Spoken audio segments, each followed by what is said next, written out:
Men expect much from an animal of my sort. We are trained, as other animals. I think it pleases them to train us. 2, they clearly enjoy owning us, as well as other sorts of animals. At night, we are usually chained or kennelled. I did not always wear a collar. I was not always subject to the chain, the kennel, the whip. I come from far away. It is a very different place from those with which you are likely to be familiar. It is called Earth. Chapter 2. On your world you take so much for granted. I wonder sometimes if you see things as they are. You value your lives, surely, and your homestones, and your fellows. But I wonder if you value your world, truly, or perhaps better, value it enough.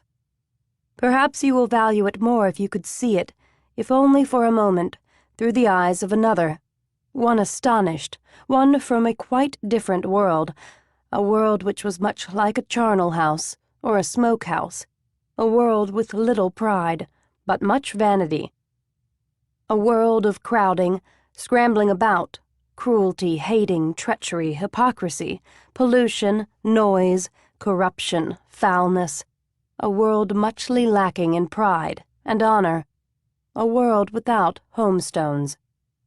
I suppose you find that strange, a world without homestones.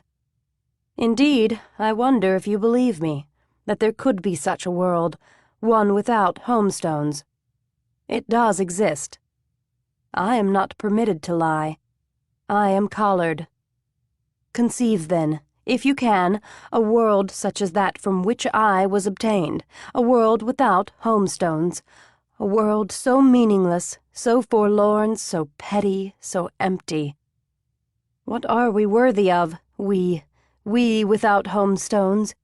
To such as those with homestones, of what value could such as we be? I touch my collar, and suspect.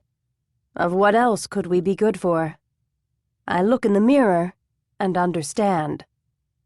I hope to please my master.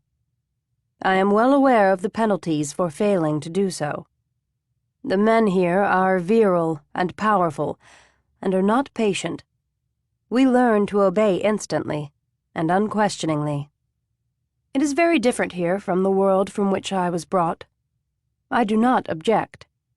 I think that I, even on my old world, longed for something like this, a world in which nature was recognized and respected. I wonder if that is hard to understand. I do not think so. Here is a world on which men take us as it pleases them, and master us. I do not object. This is a world on which I kneel and, head down, humbly lick and kiss the feet of my master. He permits this. I am grateful. Do not despise me. I am a female. This is very different from being a male. How long I longed to be taken and owned! How long I longed for a collar and a master! Now I am as I should be. I am collared and mastered. Many of you, as I understand it, disbelieve in the existence of Earth, or, if you give some credit to the stories, you speculate that it lies to the east, beyond the Voltai, or far to the south, perhaps far beyond Botsey and Shendi, or west, like the farther islands. If you have attained, on the other hand, to the second knowledge, you understand it is alleged to be a different world, one of several orbiting Tortugor, light upon the homestone. But, even so, many of you, even with the second knowledge, remain skeptical, regarding it as no more than a myth or fable, and then, again, better credit the suppositions of the first knowledge that it, if it exists, is here, on your world, but in a remote area, far from civilization. But here I am to speak little of my old world. In this narrative I am to deal, at least largely, with certain dark matters, political and military, To keep listening to this audiobook, I've left you a link in the description so you can do it, at no cost thanks to Audible's 30-day free trial.